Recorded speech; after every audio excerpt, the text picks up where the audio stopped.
Платите во изминатиот период во трајање од една година се исплаќаа нередовно. Ние бевме активни како синдикат на терен, имавме 2 организирани синдикати, но моменталната ситуација каде што сме денеска, можам да кажам дека е многу проблематична, бидејќи од овој ден понатака зависи екзистенцијата на овие 550 вработени што работат во ова, можам да кажам, реномирана компанија што обстојува 65 години на македонскиот пазар и пошироко. Додека ние се бориме за корка леп, овие луѓе кои се денеска со нас тука немаат ни за корка леп.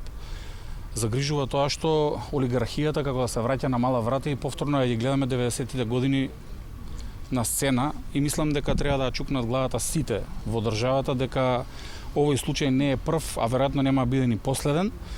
Тоа што загрижува е што сите тука кои ги гледате денеска и сакаат да работат и да заработат, меѓутоа според нашите информации, веројатно одредени структури кои пропадна една голема градежна компанија планираат да пропаднат и оваа.